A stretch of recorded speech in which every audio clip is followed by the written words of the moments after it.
I'm here. Todd's here. Daniel Mulcahy's here representing Representative Power? Yes, exactly. Okay, great. Thank you for joining us. Mark's here, Scott, Steve, and Tyler. Okay, great. Emily provided some new language to consider, so I assume she is going to be coming as well, but I think Michael Crone couldn't come today. So, Todd, did you get any indication from Emily she was not going to be able to come? No, I don't think so. I'll check again quickly, but I don't think so. Okay. Okay, great. So did everybody have a chance to look at the document of sort of the primary points that we wanted to go through today? Great, thank you. Did everybody get a chance to look at the language that Emily sent and was posted, I think, yesterday?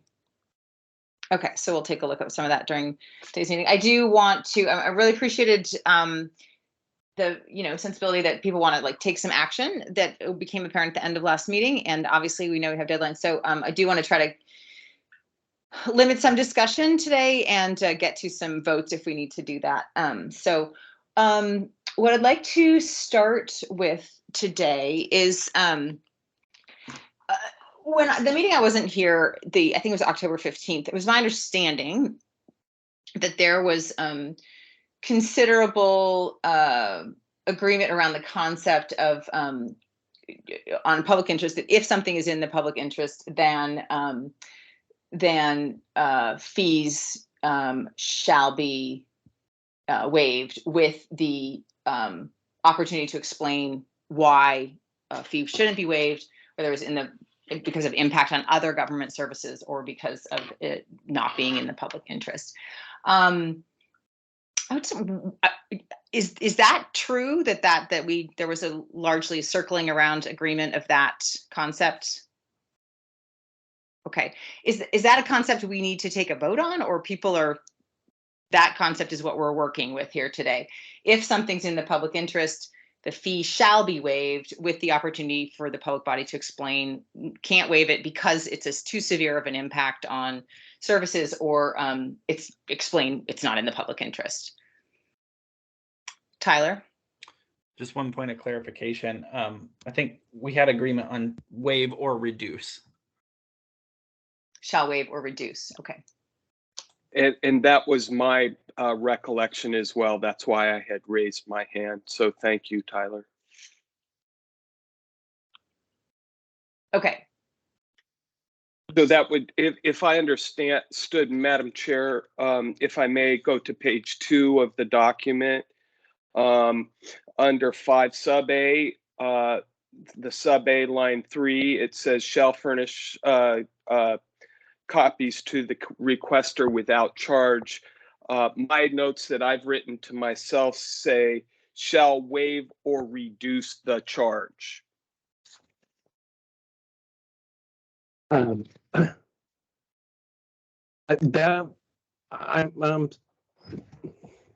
let me raise my hand.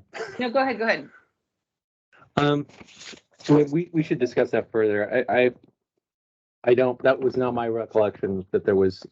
I thought we had hashed this through, and that the various safety valves involved would give an opportunity for a reduction as opposed to a full waiver. So it would depend on demonstrating a severe impact on public services. And under that circumstance, you could either reduce or eliminate the waiver, or, you could do a partial waiver or no waiver. That's in the next line of 5A. The custodian of a public record may limit the portion of the fees waived if the custodian demonstrates. Yeah. Mark's your hand still up, or is that a new hand? That was legacy. I apologize. Legacy hand. Okay. Yeah. But does that next line serve the purpose that you're recalling? let me lower my hand first so I don't make the mistake again twice. Madam Chair, I do recall that we did agree to that second portion. I don't think, though, we necessarily got so deep into the weeds as to whether or not it should be summarily waived. And I think that that's where my concern is raised. Because as I point out in that first sentence in sub A, it shall furnish the copies to the requester without charge. Now, I may be mistaken, and if I am, I do apologize to the group, but I don't know if we had fully debated, discussed, or come to a resolution as to what the benefit should be to the requester when the request is deemed to be in the public interest. I'm just going to share my screen, so because I think everybody probably has the language in front of them, but just so it's available. Right one, yeah. Okay. Can everyone see that document on the screen? Yeah. Okay. So we're talking about right here. So it sounds, I mean, I didn't have the understanding that there was actually a vote taken on it. There was large consensus on this idea, but it would one way to address or make more clear, Mark, that it's not an automatic without charge, because there is the ability to limit the portion of fees. Would it help make that clear if these sentences were joined somehow, like the general public, the custodian shall furnish copies to the requester without charge, like something like, you know, except in the situation when the custodian of a public record, you know, can demonstrate, or would that connect those two in a way that matches the discussion more accurately?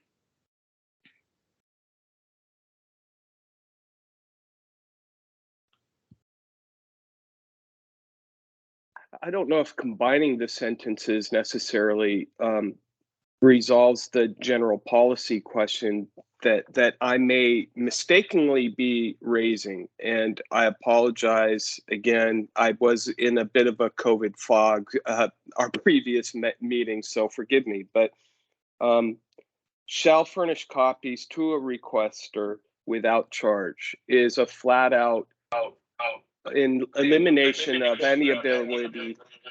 Sorry, I'm getting feedback. Is an outright elimination of the possibility of doing any fees. You know, I'm of the belief that we want to extend some flexibility to government to be able to still recoup some costs, even if there is a public interest involved. That's just my opinion, and I may get outweighed on that. It's just my opinion. If the group decides that if any public interest or request that has a public interest, that the immediate default is that the fees shall be waived, that's one question.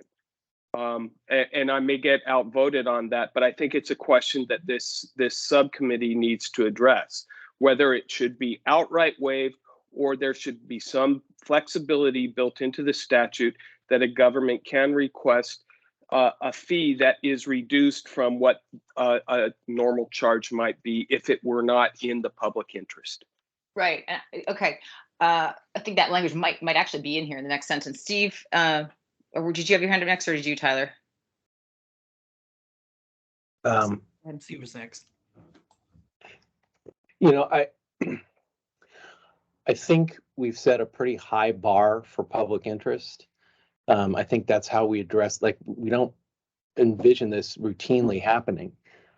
So in that way, hopefully that, and what we are saying is that as a matter of policy, we or the legislature believes that in that rare circumstance where our request is in the public interest, we do think there should be an elimination of fees, unless there is a significant impact on public services, which the next sentence addresses. I think that's, we are making a statement about of preference, but really in a very limited circumstance. So it's an if, shall, unless.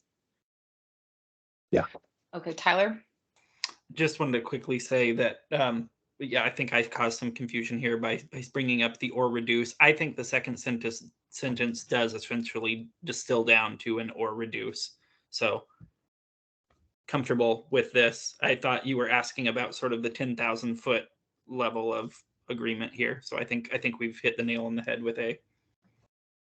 Okay, so I'd like to take a vote on this concept that's reflected in the proposed amendments to 324(5A), if shall, with the option to reduce unless. So does anybody have more comments? I guess I'm going to need a motion to vote on this, but does anybody have more comments about this before we take a vote on this small section? Madam Chair, Yeah. I just pointed out, did we approve the agenda for the meeting and do we need to Oh, do that? I'm so glad somebody else remembers this stuff. Thank you. Is that a motion to approve the agenda? Motion to approve the agenda unless there's further discussion. Second. Okay. All in favor of approving the agenda, or does anybody have anything but they want to modify to this agenda? Okay, everybody in favor of approving the agenda, please say aye. Aye. Okay. Aye. Aye. Great, that passes. Thanks. And let's see, Emily, I think your hand is up. Was that to the question that you want to talk about this before we take a vote on 5A? Yes, and apologies. I was having some computer issues and logged on a little bit late. I had submitted a proposal, which I see is posted on the website, that relates to this language as well. Some of the concerns that I had around this language was one, the severe impact on public services and how would that be defined, and also that the custodian demonstrates that in the particular interest, the disclosure is partially or entirely outweighed by a severe impact. I don't know exactly what demonstrates would mean, like what kind of like level of proof or explanation is going to be required there. And the particular instance part is a little bit concerning to me too, because I disagree that this would be limited. I think that, you know, some public bodies, it may be very limited, but others will probably be getting public interest requests all the time. And so I think that they're going to have to consider not just in the particular instance, but all of the requests that they're getting. Because, you know, you might be able to say, you know, every single one individual request, sure, we could afford to waive that, but we can't afford to waive all of the requests that we're getting. And so I proposed alternative language to address those concerns. And that language is, I'm not sure everyone has been able to read it, but I have read your comments and I really appreciate your taking the time to put these in, Emily. But there was on the page 2 of your suggestions, it's the bolded underlined text that's new that you've submitted. And also Emily did note in her sharing these comments with me and Todd that she was working off a draft that, you know, some stuff had been approved and some stuff had been rejected already in that. But I think it's on page 2 in 192 XXX segment 1, and then kind of spread throughout the different sections there. So if people want to take a look at that, it is on the website. Steve, or sorry, Mark, did you have your hand up first? Yes, I did, Madam Chair. It gives me great satisfaction in Emily's discussion because she's really gotten to the heart of the matter of the concern that I've raised, but she's done so far more articulately and eloquently. So some of these words do matter in my opinion, and she's distilled sort of the concerns that I had with the language that I pointed out because of, as she points out, the severe impact on public service without taking into the whole of the other requests that may be considered. So having said that, you know, I would like to examine Emily's proposed language that she's put up there, but I am just getting to that right now, and so I do apologize for being delayed on that. I wasn't aware that Emily had suggested any language. Thank you. Okay, thanks. Sorry, Steve. I guess as to Emily's question about or concern that this will come up in every single request, really it's only a circumstance where the public body decides that it's in the public interest. That is going to be a pretty rare circumstance. And the public body can say it's not in the public interest. I mean, there are a wide set of circumstances where it's not. And so I just wanted to set that concern potentially aside. You know, in terms of severe impact, you know, it's pretty plain language. The courts ultimately, or the AG, will have to sort that out. That's the case with any legal change. You know, you could say substantial, you could say, but that doesn't, I don't think, gets us any more precise. I don't know that there is a way that you could define it, but the fact is we are saying, like, it's not simply that it costs you something. You know, you can't just say, I'm not going to waive it because it's going to cost me something, because that's our current system. It costs you something, so you can charge for it regardless of whether it's in the public interest. And we're trying to change that. Thank you, Steve. You mentioned that it's up to the public body, and they're the ones who decide if something's in the public interest. In this language that we are looking at on this proposal, the only presumptive assumed to be in the public interest is a news media representative with a long definition, unless the particular request is not in the public interest. We've talked about, like, something that, you know, a reporter might ask for that actually isn't in service of the public interest. One significant difference in the proposal that Emily put together is that there's a lot of different groups that are specifically named as presumed to be in the public interest. Some of this follows FOIA a little bit. Some of it brings in Todd's indigent and individual stuff, which is individual crosses over into FOIA as well, and then brings in labor unions. So, you know, I mean, one of the things that is also on the agenda to talk about today is whether, like, what should be in the public interest. I think the concept of, you know, if something is in the public interest, then this is the fee response is a separate question. It's like that's actually in the law, you know, now that the public interest can be argued in these different ways, and then fees are affected. So that concept, that what we're changing here in this concept of in A is that if it's in the public interest, it shall be waived unless something can be demonstrated that's not in public interest or the impact is too large. So that question seems to be somewhat separate from, okay, then who's in the public interest, which would be the next thing that we would get to.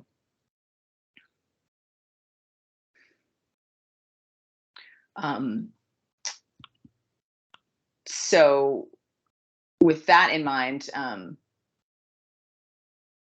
I still think a vote on this 5A is probably in order and then we can define who's in the public interest after that. Steve, is your hand still up, or is it new or legacy? Oh, you're muted. I'm sorry. Sorry, I just wanted to clarify. I think what Emily may have been saying when she said an agency might have to look at every request. Maybe an agency does receive a whole lot of news media requests. So in that scenario, say this DEQ has 100 requests in the pipeline, and the Oregonian comes along with a request that's going to take 100 hours of labor. I would presume that the agency could say, look, that's going to disrupt our ability to respond to any other public records request for the next 2 months. That's a severe disruption of public service. That is a public service that's being disrupted. If they can show that they have to divert somebody from an inspection program to do this, that's a severe impact on public service. So hopefully the safety valve makes it possible to address that circumstance as well. Okay. Any other discussion before maybe I could entertain them? I would be happy to entertain a motion to vote on this. Tyler? Just a quick question for Emily. Would cutting out the line "in the particular interest" crack that nut? In the particular instance? Yes, in the particular instance, just cutting those words.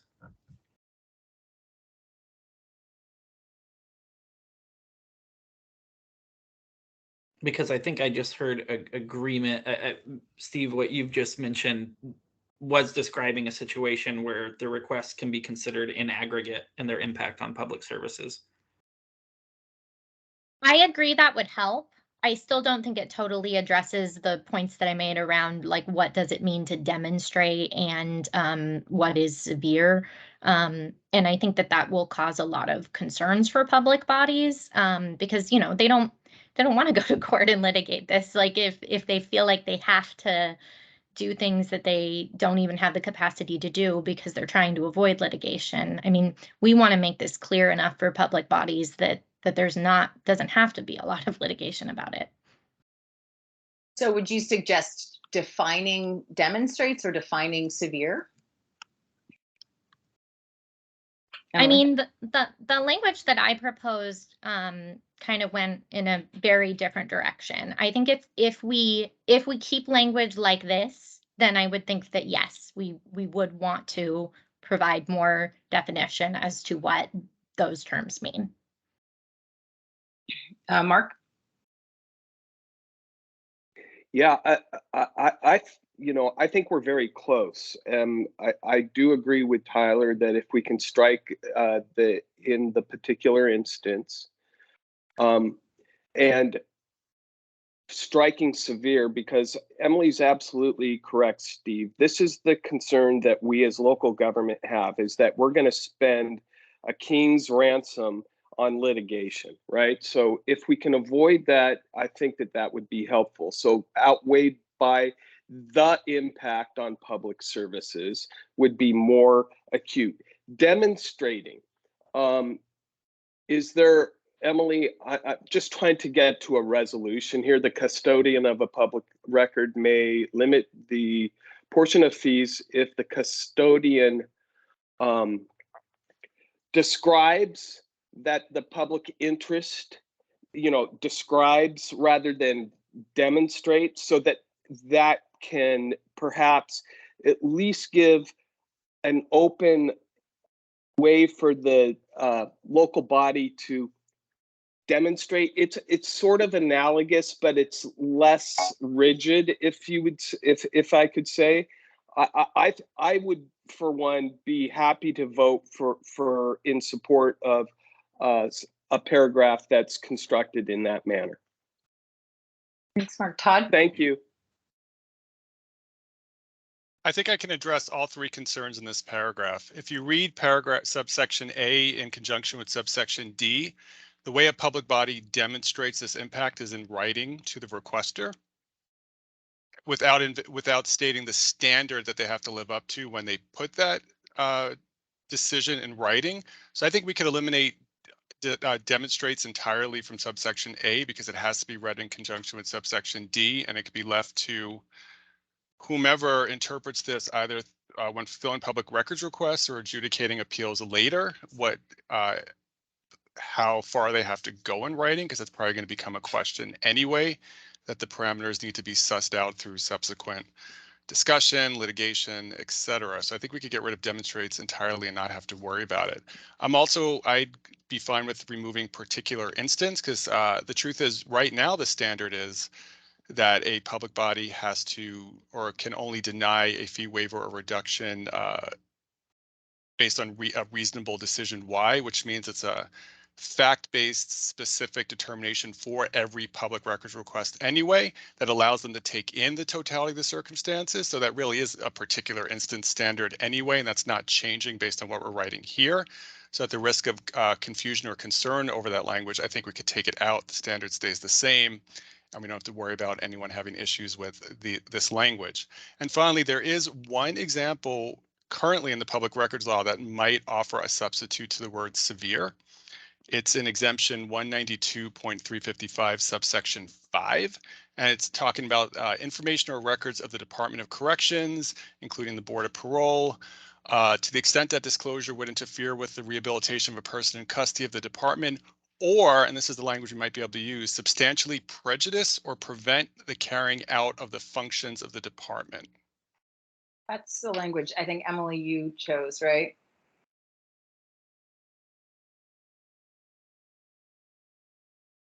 Not exactly, but it sounds good. One of the things that I had mentioned would be if it would require hiring additional staffing or assignment of overtime as reasons why it might be denied too. Although, I don't mean to jump in, but In Defense of Animals did say that OHSU was unreasonable in their fee estimate because they could have hired additional staff. So I don't think that's necessarily a cut and dry issue that we may want to legislate here, but maybe we do. Steve, thank you, Todd. I think those sound like good solutions, and in light of if there is support for D, I agree with Todd that I think that takes care of what demonstrates means. In which case we could say substitute the word determines for demonstrates. I'd be fine with striking in the particular instance, given what Todd just explained, and also using the substantially prejudices the carrying out. I mean, that sounds substantially fine. prejudices or prevents. So we could lift that whole if we wanted to.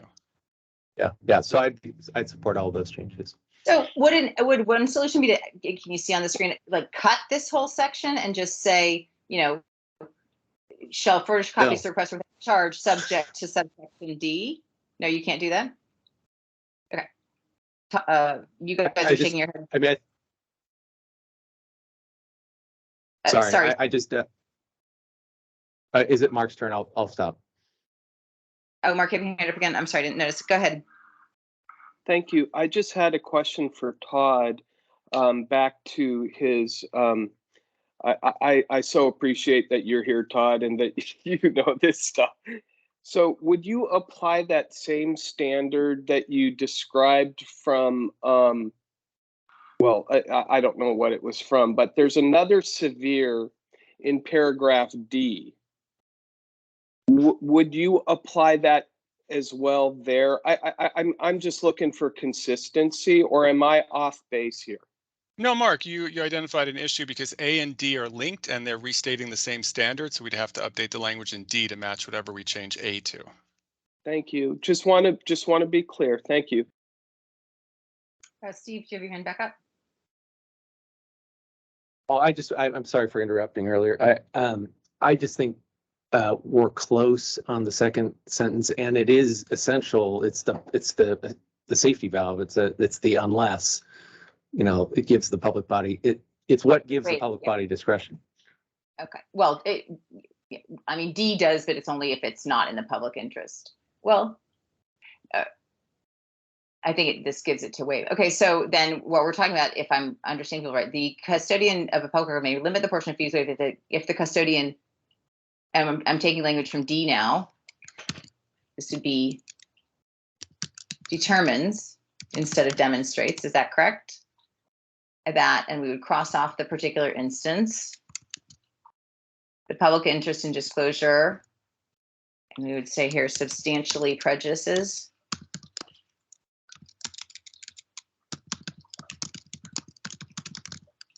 Can maybe Todd paste that language in the chat to simplify?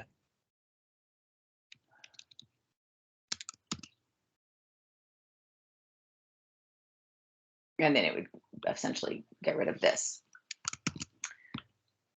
And does that, and then that would also be changed in D to match. Tyler? I think I'm ready to make a motion on this. I just want to make sure we have all the final language in there. Substantially prejudices or prevents the carrying out of the functions of the public body. You put the ... and et cetera in there. I mean, I can lift it if you tell me the statute number. I'm looking. It's in the chat. Yeah. Oh, sorry. In the chat there. Chat. Seems that let's see. Oh, I see. I see. Okay. Okay. Hang on. Substantially prejudices or prevents the carrying out of the functions of the department, of the agency. So it would be substantially prejudices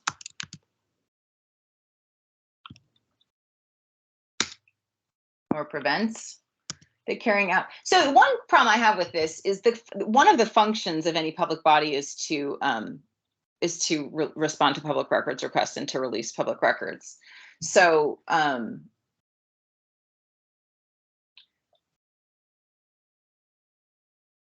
that's why the severe impact on public services language is more specific and helpful, I think.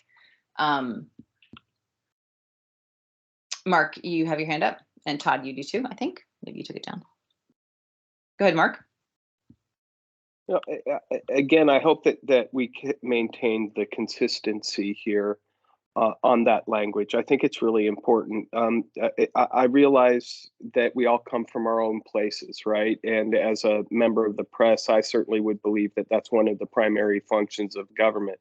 I would argue, frankly, that a fire district's primary function is to put out fires. And so we all come from our own places, right? And I just want to be clear that that's where I sort of want to make sure that we all are trying to understand one another's perspectives. Thank you. Todd? Thank you, Mark. Oh yeah, I'm going to kind of echo part of what Mark said, because I think there's two camps here. One is that fulfilling public records requests when they're difficult affects the carrying out of the core or primary functions of a public body. That we've certainly heard that repeatedly. On the other hand, I think we're trying to normalize the fact that providing public records is, also a core function of all public bodies, and then we'd want to say maybe carrying out the other functions of the department. So it's a question of sort of which philosophy of public records we want to endorse with this bill, I think. I'm in favor of other functions, but I can understand why some would want to say core or primary functions. Steve? I'm wondering, Todd, whether you would, just to make it scan grammatically with the sentence, whether you'd be okay with this rephrasing I just pasted in the chat.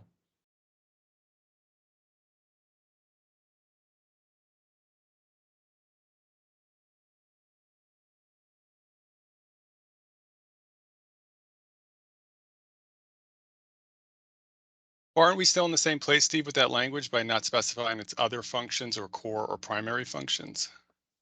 Oh, yeah, I mean, it doesn't address that issue. On other, I mean, I'm kind of,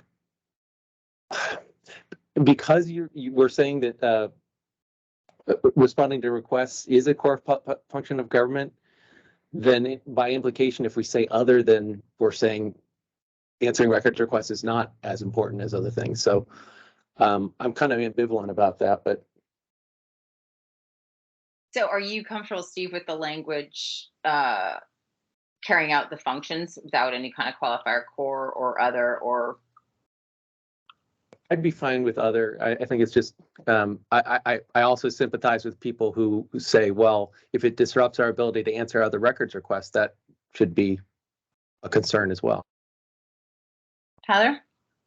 Well, just a short reminder, I think for all of us, we got to remember that Rome wasn't built in a day. And I think the less we put, I'm thinking of the implications of putting language like primary or core in, and they're just more subjective terms that lie in the eye of the beholder. That's going to lead to more litigation. Other is neutral as a value statement, and then we can take a look at what we've adopted if we get this thing passed and it becomes law, and see if we still need to move it forward, if it accomplished the goal or not. So again, just advocating for that sort of incrementalism approach. The PRAC is not going to go anywhere, and we will get another shot at this. Well, I think thanks, Tyler. Steve, can you just clarify for me is what you're saying that if you use the word other, it suggests like differentiating between a gradation potentially between fulfilling public records requests and other missions. But if you leave the word out, it allows, for example, for the interpretation of like, we've got too many public records requests. This one is getting in the way of fulfilling that function, that responsibility of fulfilling public records requests. So leaving it unmodified leaves it actually more flexible. I'm taking that back. I other works for me. I mean, it's the way as written, it would just mean everything other than this particular records request.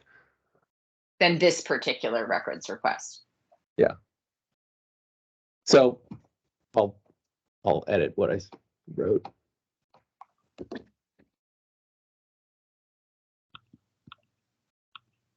Okay, let me, sorry, I'm flipping back and forth in the chat here. So, so that thing that I just pasted in the chat would go, everything after that in the sentence in sub A. yeah.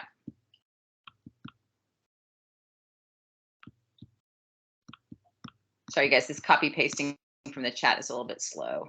Okay, I think. Come on. There we go.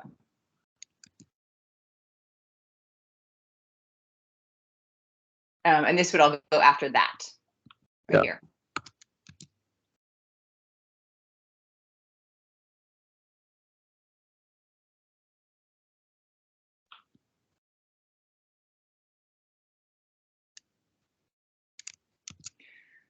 Okay.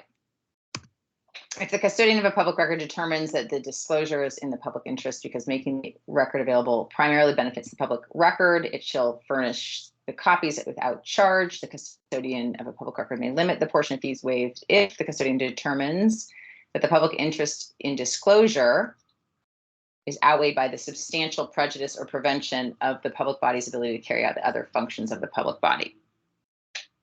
Are there any more suggested amendments to that language before we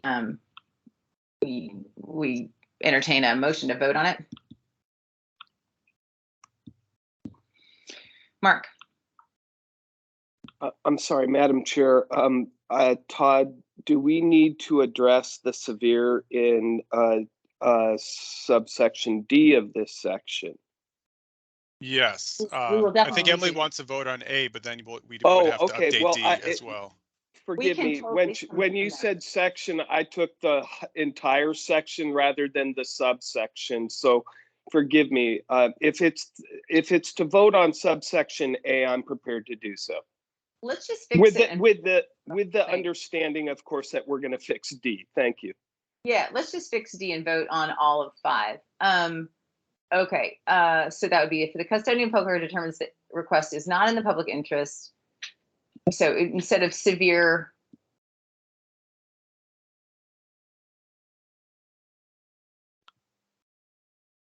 essentially just this determines interest, or the interest is, here we go.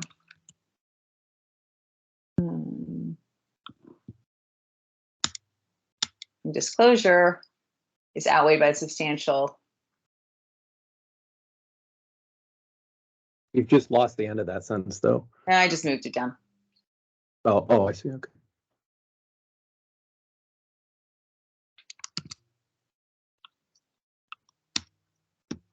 Does that look right?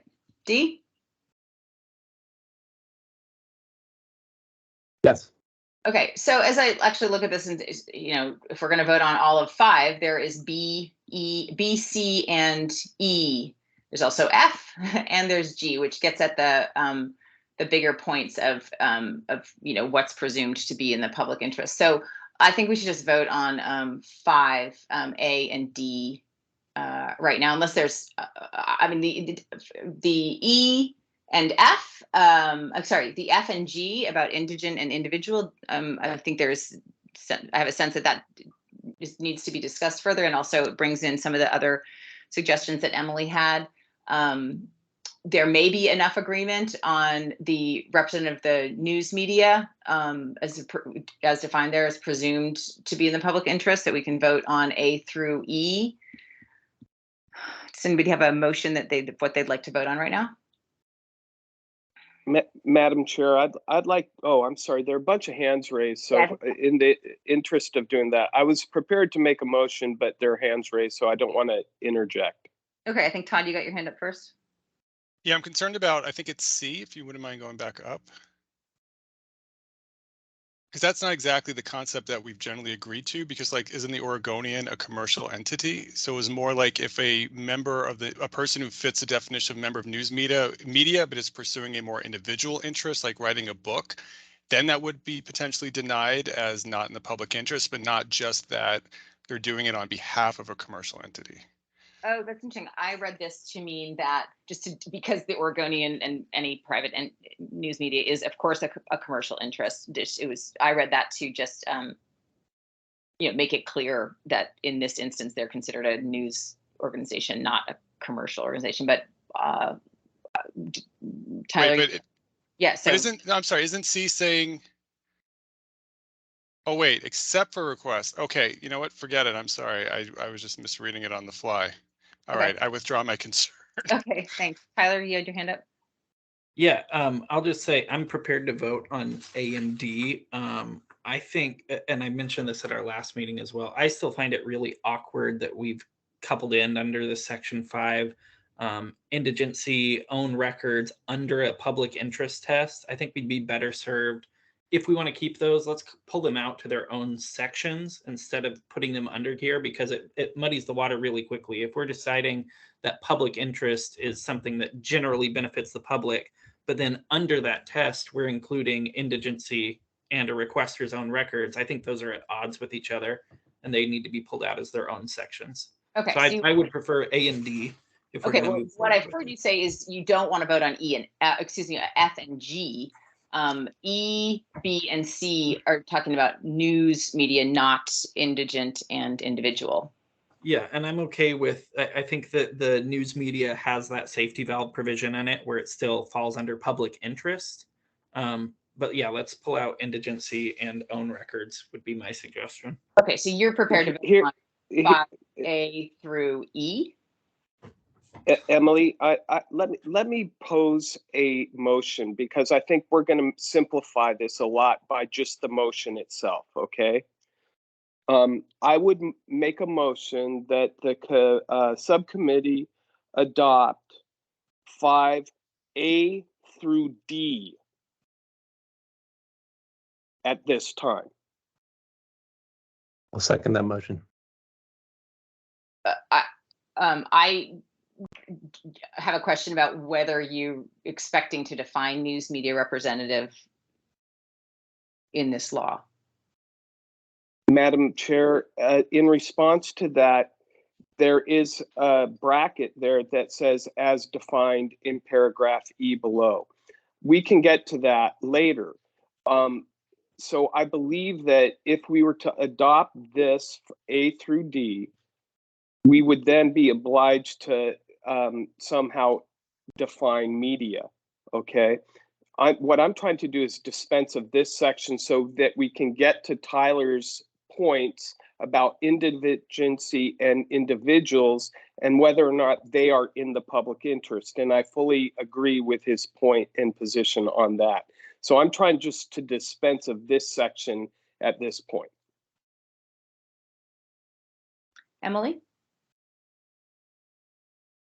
I'm ready to vote yes on A and D, but I feel like B and C should be part of the discussion with all of the other, what is included in the public interest. Then I'll modify my motion to incorporate A and D only at this time. I'll second. Okay, so all in favor of adopting this proposed language for 5A and D, please say aye. Madam Chair, before doing so, typically we would have a quick discussion, and I do want to just have a quick comment before the vote. Sorry about this. I'm sorry, we're discussing, but go ahead. No. Before a vote, just parliamentary procedure. Sorry.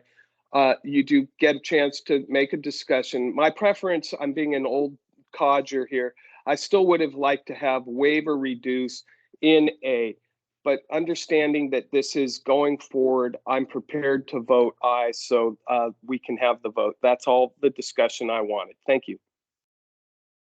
Thank you, Mark. Does anybody else have any discussion before the vote?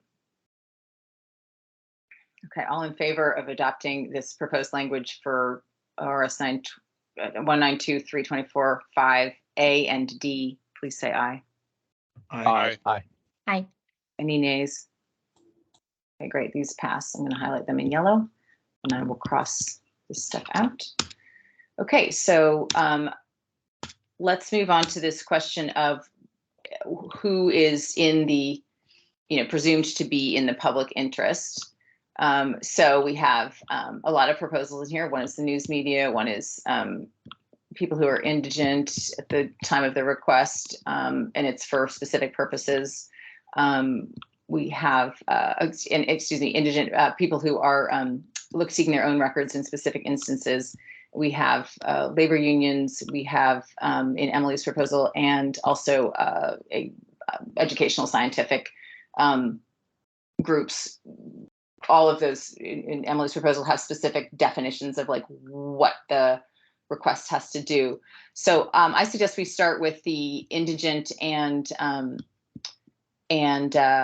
individual records. I've heard people say that they should not be in the public interest. Is there a general interest in including indigent and individual requesters as written? Let's start with in F and G in this section 5. Emily? So I'm sorry, could you scroll back up to paragraph 5 that you just highlighted? I was looking at A and D, and I just realized that I had one issue that I addressed in paragraph 5 in my proposal as well. And that was the words "for any reason." I had concerns about fee waivers being granted for any reason without it being spelled out in a public policy. Well, okay. Okay. This lets the custodian determine that reason, I believe. Is that your understanding too? Right. And so my proposal includes like that, a public body shouldn't be discriminating among requesters as far as like when fee waivers are granted. Like consistent policy should be applied. So a public body could identify additional reasons why fee waivers would be granted that aren't spelled out in the statute. But I don't think that it should just be for any reason when they don't have a public policy that they've adopted that would fall under. Okay. And I guess technically we did not vote. Actually, I'm realizing I shouldn't have probably highlighted that, but I'm glad it got your attention to bring it up. Steve? Yeah, I think the intent there was in the version of this that did not contain like the individual requester records. The intent was to say, we're not simply talking about the public interest. The public body has the latitude to waive fees regardless and under any circumstance, and then to lay out some examples where they might want to think about it. It's not essential. It's simply a may. It gives the public body latitude to do something. I would be fine with killing all that last part of the sentence if it's a concern. I think some people. I thought for people who are concerned about indigency and like if we don't adopt indigency, for example, as a grounds for a fee waiver, then it would be helpful to point it out as a potential reason why a public body might want to consider one. Just to be clear, when you said you'd be fine striking out which parts of the sentence? Everything after the semicolon, the cost of fee collection would exceed the I see. Okay. And Emily, you're suggesting for any reason, like, Or actually, sorry, Steve. I'm sorry. You could just end it at reduced fee, period. I see. Okay. So that's one possibility. I was going to just suggest another option might be for any reason, like for which they've established a policy, for example. So some food for thought as we continue to discuss. This is like feeding right into the indigent, individual, et cetera, discussion. Tyler? Yeah, I was simply going to say, I like the idea, and I think you can accomplish it, just as Steve just said, putting a period after fee. I actually like the idea of specifying that a public body may, whether we say for any reason or that's implied. I actually think that works to the benefit of requesters more often than not, allowing that wide discretion. And to the point of, if we're pulling out indigency and own records, if we leave it as a may with consideration to those, if that's called out, may furnish copies without charge or at a substantially reduced rate, such as, and then you specify indigency, you specify it's a record pertaining to an individual's own legal right. That gives a clear call out for, it still puts discretion with the public body, but at least it's calling out some sort of common language for the requester and the body to look at and negotiate together on. So I think I would actually push back against a standardized schedule of treating in the interest of actually lowering fees for most requesters. I think the greater discretion public bodies have, I think most requesters would benefit from that.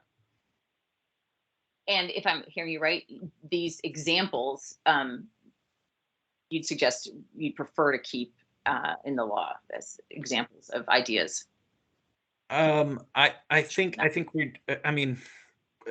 as much as we can wordsmith, I think legislative counsel is going to take our wordsmithing and then wordsmith it further. And I think I'm just thinking ahead. I think what I would do is leave it implied, as Steve said, put a period after, right there, exactly, and after fee.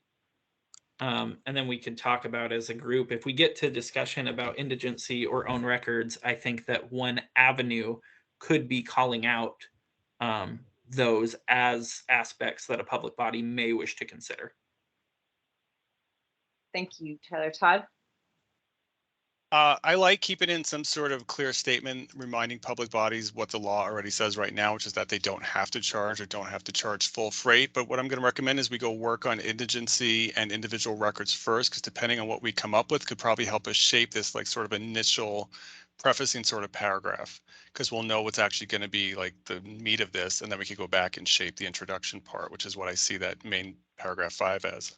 Yeah. So one basic question, what do people feel like about whether indigent and individual should be in the public interest? I see 2 heads shaking. I'm not sure, Tyler or Todd, who had your hand up first. Todd, go ahead. I was saying Tyler. I was trying to say I think Tyler has it. That's where he is on my screen. But okay, I'll talk fast. So, including these as part of public interest was my idea. Hearing the pushback and understanding why there may not be an appetite for including them in public interest, I can live with them being carved out as their own sections, but I'm still very strongly in favor of maintaining them. I will make my argument now as to why I think they make sense as part of public interest, nevertheless, for your consideration, which is that when this law was written or came into effect in 1973, who was really in charge of protecting the public interest outside of the government? It was the media, because they were the ones, of course, that exposed Watergate, which created our law. We wanted to protect and enshrine their rights to get this information out, and sort of the test that's developed around public interest strongly favors the media, because they have to have a platform to disseminate this information to even be found in the public interest. Well, just like, society has evolved a lot since 1973, and I would argue that public interest has a different meaning now, including but beyond the media. Diversity, equity, and inclusion has been centered certainly in the work of state government, and I know many local governments as well. And I think making sure that everyone has full and fair access to this information is a more modern interpretation of public interest. And since the media actually make up a minority of requesters, as far as we can tell, and it's individuals, especially those who can't afford these fees or need them to protect their rights when going into actions against the state, are the more common requesters nowadays. I would be in favor of expanding public interest for those reasons. Again, I get that we have a public interest system in place right now. Expanding it to focus more on media and the current definition without including these additional categories would probably make it easier to digest amongst the legislature and other stakeholders. But I do think a strong argument could be supported as to why to include these categories as well. That being said, I care more about actually getting these into the bill and not necessarily having them be in the public interest category if there's not enough support for that. Thank you, Todd. Emily? I really agree with pretty much everything Todd said. I worked in legal aid. I feel like people having access to their own records, like I'm actually more concerned about individuals having access to their records than I am about media. Like I feel like, you know, the media is already getting these records, but individuals may be struggling to get records that they need. So whether it is in the public interest category, I mean, I think that there is a strong interest, a strong basis for that, because you know, you may not be able to say like this one individual person's request is in the public interest, but treating individual requests in this way is in the public interest. And so, I mean, I don't have super strong feelings about whether it would be considered you know, as part of the public interest or like a different section. But I do think that putting something in here about individuals requesting their records is important. I also had a little bit different language in my proposal around individual records too, because I feel like what someone's own records is a little bit confusing too, because I mean, like, these aren't really anybody's own records exactly. They're a public record. And so I don't know exactly how that would be treated. Even in my own language, I was debating, like I used the words directly concern the requester, and that would be another question of how exactly is that defined. But kind of the way that I was envisioning it would be that, I mean, the public body would have discretion about, you know, the request and how much to waive. And so if somebody was requesting something really discrete, specific to them, then it would be easy for the public body to determine. And if it was not so discrete, but like still somehow involve them, you might be able to say like, well, we can't do this because it would require like too much search.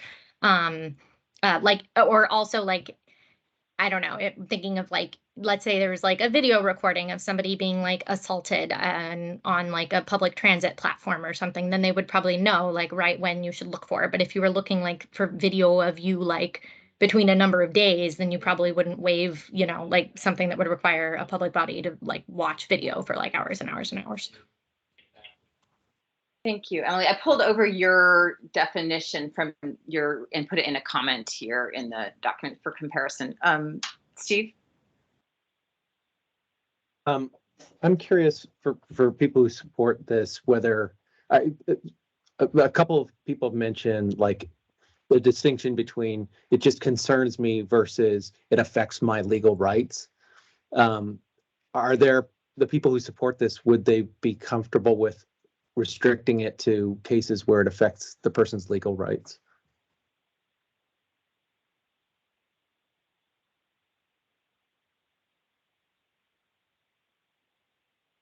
Emily?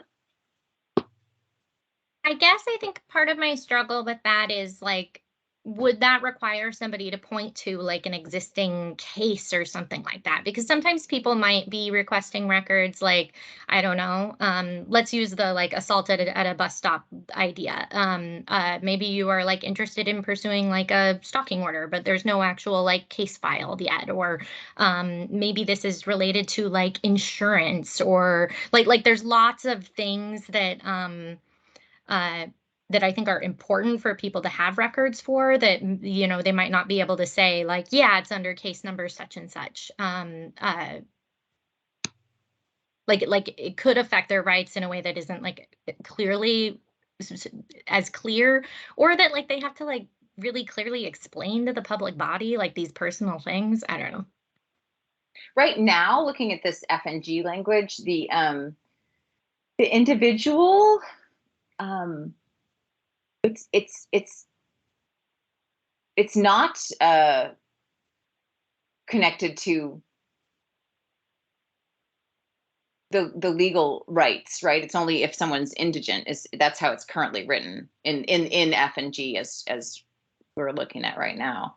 So we're like potentially opening up the category of individual a little bit more. Todd, I think you had your hand up next, and then Tyler, and then Steve. No, okay. Who had their hand up first? Tyler, go ahead. Well, a specific question. I think this is going to get to the sub A here that you've put in, Todd. Whether we're going own records or affect legal rights, there are some fees that are currently authorized. DAs are able to charge for discovery fees. Is that sort of thing covered under the sub A under F? Well, discovery would proceed along a different track than a public records request. And a person who is engaged in litigation and going through discovery can also make a parallel public records request, but they'd have to be considered under their individual laws. And so whatever statutes apply to discovery, including recouping costs, would still apply to discovery. And the requester could also then make a public records request that would be subject to the existing public records law or whatever we introduce here. So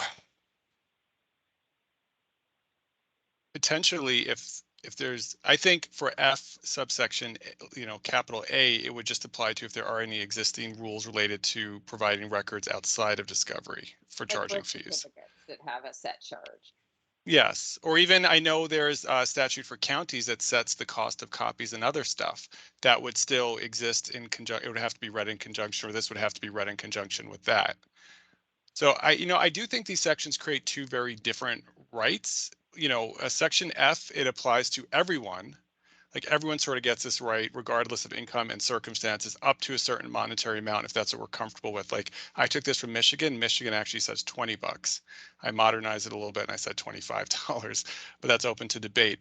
Subsection G is more expansive and could potentially lead to the production of a larger amount of records at no or a lower cost, but only if a person can claim both indigency and affecting the legal right. So to Emily's point, they would have to demonstrate that they're probably engaged in a proceeding, or I think even someone who has like a strong reason for getting an order of protection would be able to make a reasonable argument to a public body to decide if they fit into that category as well. It's kind of like when dealing with like taxes and tax cuts tax cuts, like does it apply to everyone or does it apply to certain classes? So it's kind of like subsection F. This tax cut applies to everyone, regardless of income and background, but only up to a certain amount. It's like a sort of a wedge in the door for governments to be giving everyone their records that pertain to them to a very limited extent. And then G goes further and says of that class of everyone, there's a subset of that population that's both indigent and has a legal right that's been affected, that a public body can choose to go further and give them more records for less money. So I don't think these are the same. I understand how we could potentially combine them into just a single thing, but right now I think they're two separate categories that are related but not identical. There's a couple things to think about. Well, Steve talks and then maybe we can get to a vote. One is, do these things belong in the public interest? That's where we started. And then second, are we comfortable with the limitations, the guardrails, whatever the box, the specifics pertaining to individual records and indigent records. Steve. Thanks. As for whether it belongs in public interest, it sounds like there's a consensus that it should go somewhere else. So I would support that. Most of you probably know that I started out this process leaning toward a Connecticut or Kentucky or Oklahoma model where basically everything is free for everyone. I think this gets pretty close to that if we include individuals and indigency. The Todd points out that it's a limited degree. It's $25 cap, but these are the large volume items. I have to imagine, like the kind of the routine thing, like the Portland Police Bureau police report, Maybe that's not the best example, but a birth certificate, things that people request in the thousands or tens of thousands or hundreds of thousands of individuals that for a public body may add up. And I'm prepared to support that.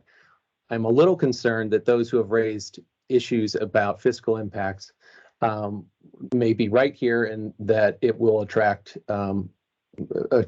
opposition from the same people who had objections to my initial proposal. Way Tyler? back when. Well, a quick point on what Steve just brought up. I think that's part of my rationale. I think just talking about individual records to me does not fit under a public interest test, and we've talked about that. I think the strategic benefit of also pulling those out as their own sections is, to Steve's point. I think we should ask for everything that we want in the first draft, but I do agree. The more, if we have a public interest test, we have an own records carve out, we have an indigency carve out, all of those are going to impact the fiscal impacts we get back. And if we've done our upfront work of pulling those out as separate sections, I think that's going to help us throughout the legislative process when we can start parsing out, okay, what's the impact of this one? What's the impact of this one? What's the impact of this one? So to be clear, I support having these concepts in this bill. I just think that they need to be pulled out as their own sections and not under the public interest test. Okay, should we, somebody like to move that we switch F and G to their own sections and take them out of the public interest section? I'll make that motion. Second. Any discussion? Just to be clear, we're moving them out of public interest, but keeping them in the bill for now to vote on. That's correct. So they would turn into 6 and 7, I think, if that's right. Great, thank you.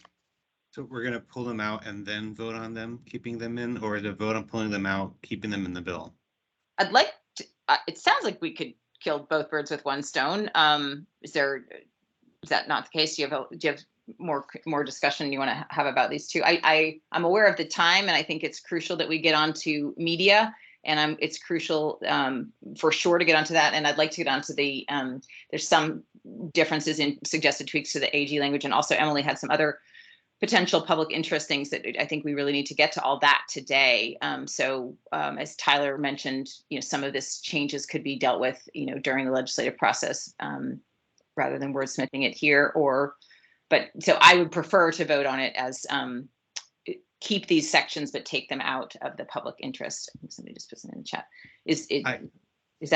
Do I have objections to that? I support the indigent piece of this. I'm not sure I can support F. I've heard from law enforcement and local government that has a standard fee report, and I know there's a big elephant in the room in Portland and how they handle themselves, but I think there's still concern, and I don't know if I could support F. And so if we're doing that in mass, I'd be afraid I have to vote nay on the whole thing of F and G, even though I 100% fully support G. So just to make my position clear, I've heard concerns about that $25 fee and what a standard police report costs most departments is $15. And so that would eliminate a lot of the support for the one-time police reports that people have when they have an accident or a theft. So I'm not saying I can't get there at some point, and I know that we were coming up on some time crunches. So I personally can't vote for F right now, but I'm wholeheartedly in support of G. So well, we can pull them out for separate votes. I mean, it sounds like I'd appreciate that, and I don't mean to hold up. I know we've got time, and if I'm the minority vote on these, then I respect that too. But I just wanted to put that out there. okay. So Tyler, can you amend your motion?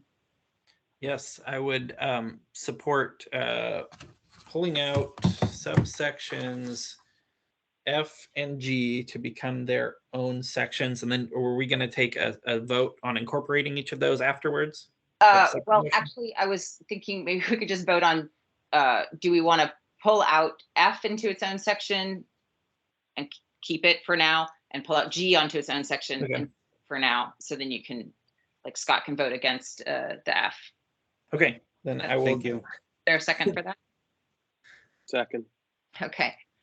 Is there some discussion? Emily, did you want to have discussion? Will we separately be talking about like any additional wordsmithing of these sections? Like, for instance, there was a addition in the chat about like a substantial possibility that the requested record may affect a legal right. I think that's a good idea, especially if we only wind up with the indigent. But will we talk about that after we vote about whether to move things to their own sections?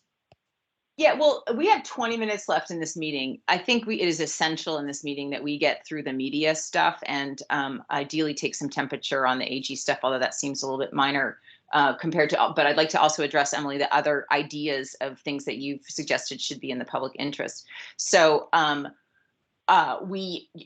nobody said this has to be our last meeting. We are going to get all of this. Our plan is to take it back to the PRAC. We can fine tune language there if we want. There's the process of legislating when we can fine tune language as well. I'd prefer to spend the next 20 minutes on figuring out who is in the public interest and who isn't, and then handling more specific pieces later. So is there any further discussion before we take these two separate votes? The first vote will be on, should we make section F as written its own section, so taking it out of the public interest? And the second vote will be, shall we make section G as written its own section, taking it out of the public interest? Is there any further discussion before we take those votes? Steve? Just an explanation. I will be voting yes on both, but I reserve the right to vote no before the full committee on one or both. I would like to hear potentially at that meeting, if not before, from people who can speak to the actual cost that F in particular would impose on both bodies, especially local governments. Okay, any further discussion? Okay, all in favor of taking currently written subsection F of section 5 out and making it its own section, so taking it out of the public interest, but for the moment retaining the language as written, please say aye. Aye. Aye. Aye. Aye. And all those opposed say nay. Nay. Okay, so one no, Scott, and the rest were in favor. Thank you very much. The same question for subsection G. All those in favor of moving subsection G out of section 5, making its own section, so taking it out of the public interest, but retaining the language at the moment, please say aye. Aye. Aye. Aye. Aye. Anyone opposed? Okay, so that passes unanimously. Okay, so in the 20 minutes or so we have left, the other so these just section, sorry, 6. Okay, anyway, 6. Okay, so the other pieces in here, Emily's made a suggestion of nonprofit, educational, scientific, or other nonprofit organization who has a specific, can express a specific research reason for records be considered in the public interest. There's the news media in the public interest, and then Emily's also has suggested labor organizations in the furtherance of public policy goals set forth under the collective bargaining part of the statutes be considered in the public interest. So let's tackle this news media piece first, since that's in the version that has been put together and considering. So this goes back to 5 B and C and E. Anybody have any comments they'd like to make for or against these sections being in the public interest? Presumptively, or do we just want to take a vote on them? Let me see, looking for hands in the chat.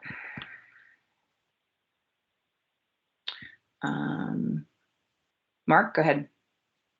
Well, I'm going to just quickly repeat a similar request that I had made about section A of this section. My preference, of course, would be if it is in the public interest, shall waive or reduce the charge. That's my only comment for this moment. Thank you.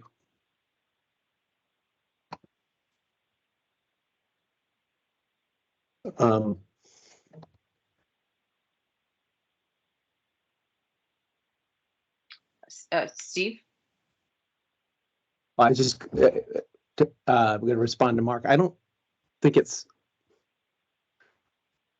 B or C don't refer to shall waive. The shall there shall be assumed to be in the public interest. So does that address your concern?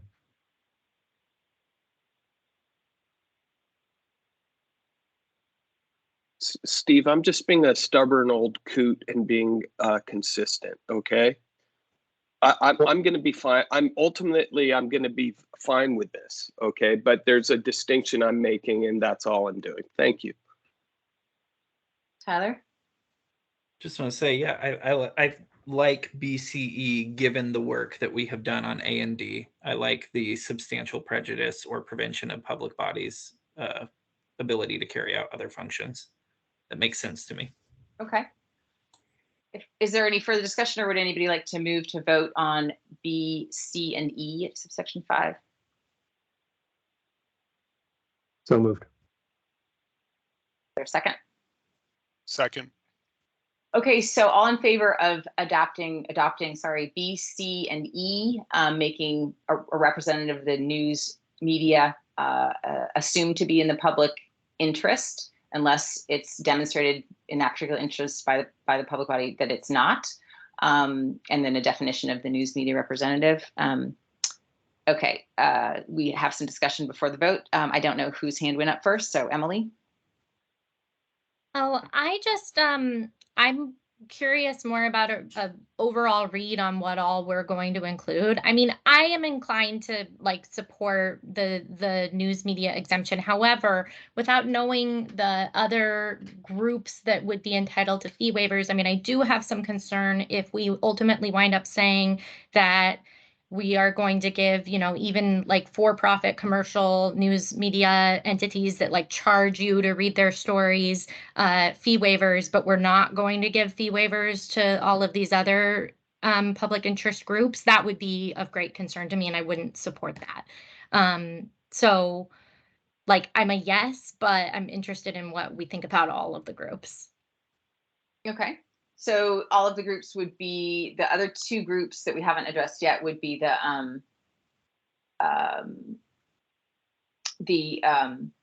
nonprofit educational, scientific, or other nonprofit organization. And if people have Emily's language in front of them, that's on page 3. It's section D of section D.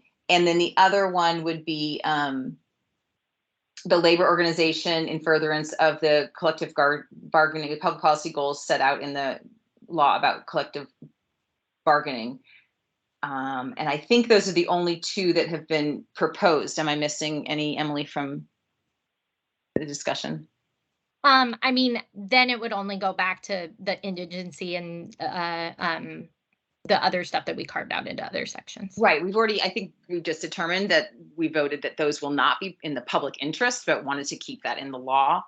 So as far as in the public interest, that we have 3 groups that have been proposed: the media, the nonprofit educational, and labor organizations in the collective bargaining section. So Tyler? I might suggest that the other 2 groups beyond news media, given the lateness of the hour, maybe we, for our purposes today, consider those covered under the, you know, the discretion that a public body has to grant waivers for any reason they see fit. I don't recall hearing from those groups during our testimony. Granted, I was away on paternity leave for some of it, so I'm just wondering if we just got to be really cognizant of picking our battles here. And I think we've talked a lot about news media and not so much about the other groups. And I'm wondering if we don't handle, to Emily's point, in my mind, I think that news media is special, and we've talked about that a lot. Hence why I was so adamant about pulling out indigency and own records. I think that the only thing we should be folding in under this public records test would be news media. The other groups that you've mentioned, Emily, make sense. I'm just concerned that we haven't heard, this is the first I've heard of them today and from reading your comments, and I just am worried about what that would mean for our timeline and vetting them properly.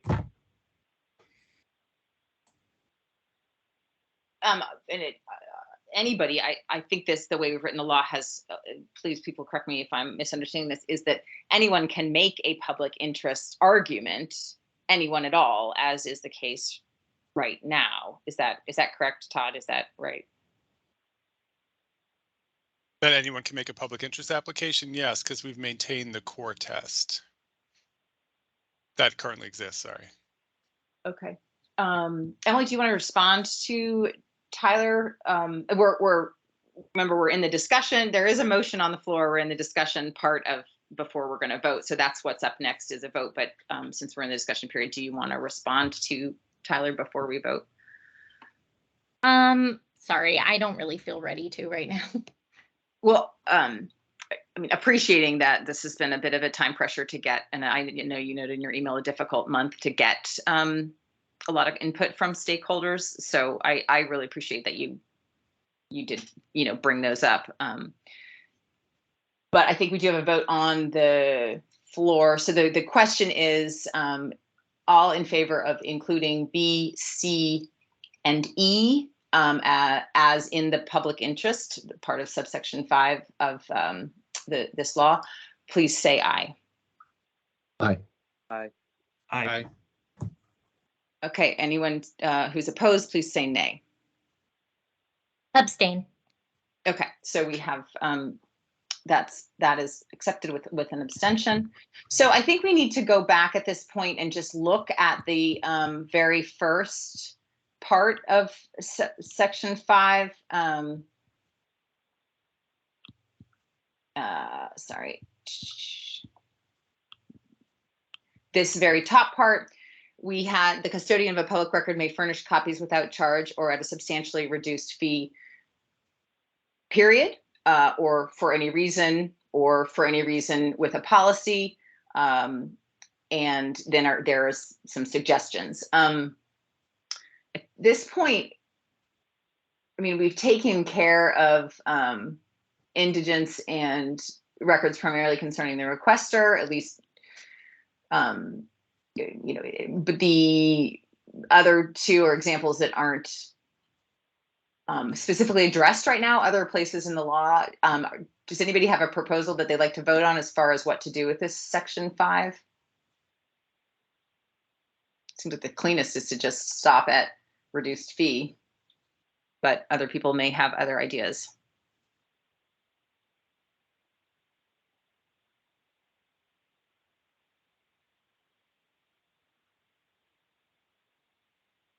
Emily, I have my hand up. Oh, thank you. Go ahead, please. Yeah, so I do support, well, I kind of support just this more truncated sentence that we came up with, except I don't know if it adequate, it's maybe more of a wordsmithing problem, but I think it still needs some sort of connector to A through E. Like generally speaking, a custodian of public record may furnish copies, yada, yada, through that period, but then how do we then sync it with the shall sections below? So we just need some bridging language, in my opinion, and then I could support it as is.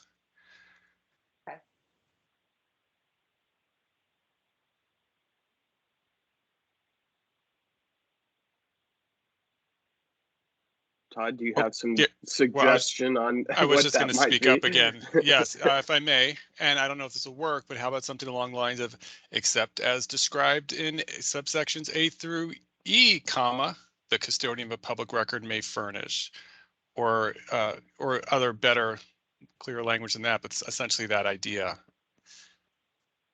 Somebody jump in with better words now. What about, I mean, this first line is saying they can do it, open door, you can do a reduced fee. And then the rest of these are explaining how and some specific instances. So I don't know if it would be except. I'm sorry, Steve, you had your hand up. I was just going to suggest that maybe we end it with a period and leave the grammatical issues to Ledge Counsel. Because I don't think, essentially what we've done is we've taken existing statute, which says may do it if it's in the public interest. We're stopping, we're just stating the first half of the sentence, and then we're spelling out public interest in detail with A through E.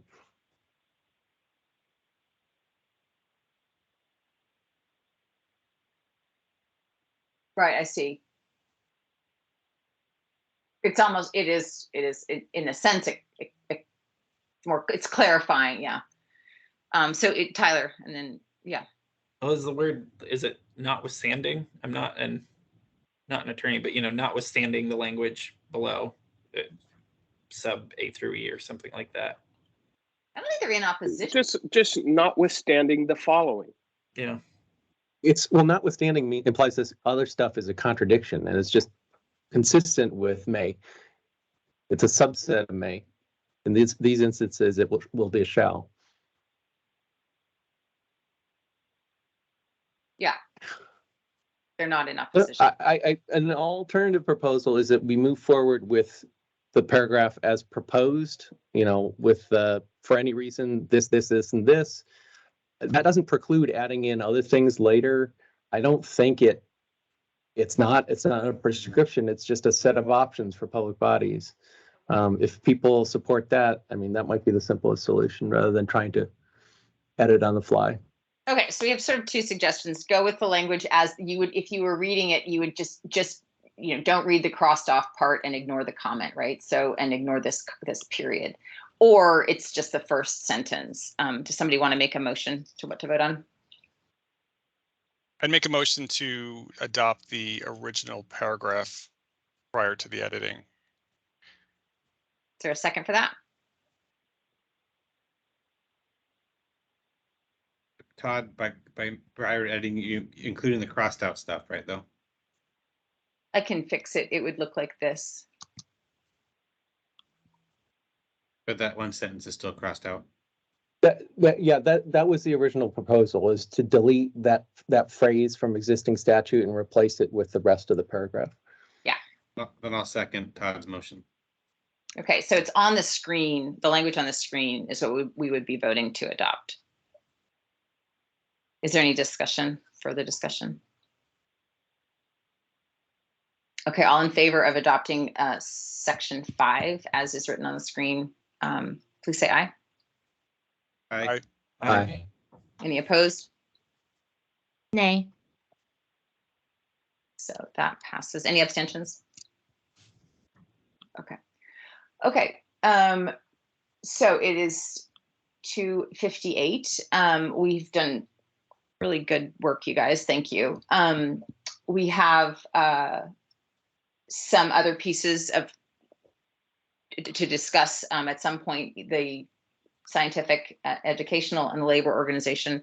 And we have also to discuss the any proposed changes to what would be like 7 now or whatever about the Attorney General's role.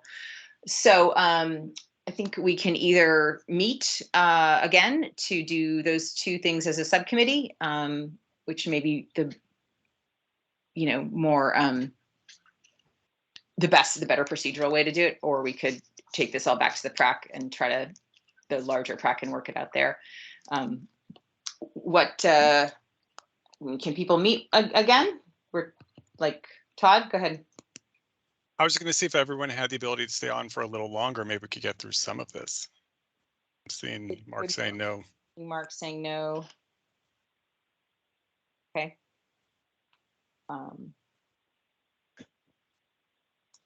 Well, Can we schedule a meeting for next? Can we schedule a meeting for next week?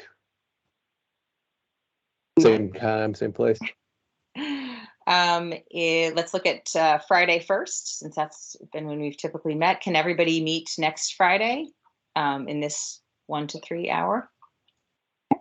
See this taking 2. How about next Thursday? That's Thursday, November 3rd.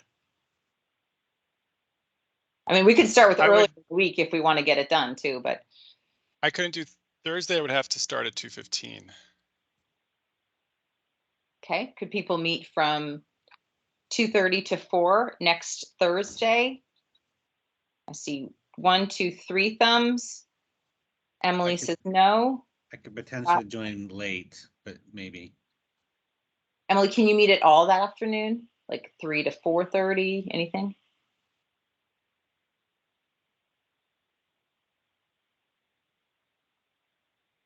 I only have morning availability next week. Next all week, or on that Thursday you're talking about? All week next week. Okay.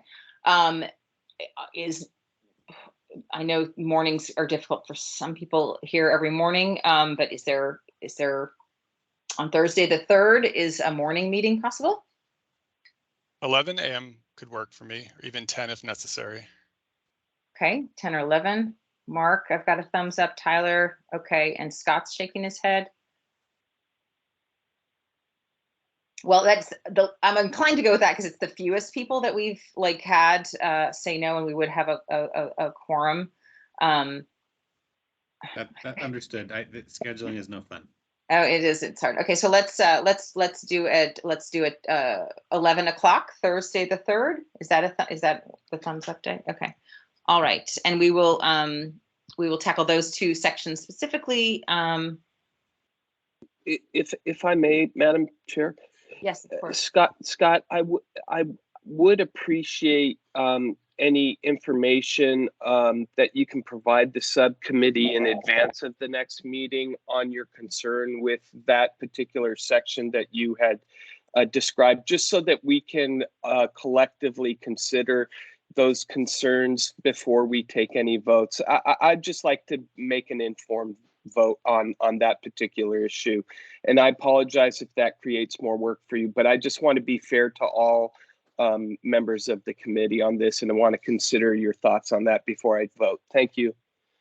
Thank you, Mark. I do intend to reach out to city folks that I know on this topic, and I'll provide what I can retrieve to the subcommittee. And just to clarify, thank you, Mark, bringing that up, and Scott. So 11 to 12:30, is that? Yeah, we're good. Regular hour and a half. Okay, great. Okay, we've passed the top of the meeting. I'm happy to stay on, and maybe, I don't know, possibly Todd, you'd be able to. But if there is public comment that people would like to make, because we didn't get to that yet in the meeting. I know we may lose a quorum to do that, but are there people who would like? Is there anyone here who'd like to make a public comment? And PRAC members, if you need to drop off, I know we may lose the quorum, but certainly I and maybe a couple others can stay on. If you are a member of the public and would like to make a public comment at this time, can you raise your hand? Or I don't see any hands in the participants list. Okay, so it sounds like there isn't any public comment. And also, Daniel, I'm saving your language for G for potential future discussion. I'll circulate this new stuff that we voted on and an agenda specifics for next Thursday. And thanks everybody very much. Is there anything else, or do we have a motion to adjourn? So moved. Is there a second? All in favor of adjourning? Aye. Aye. Aye. Hi. Great. Thanks everyone so much. And we'll see you next week. Good weekend. Bye.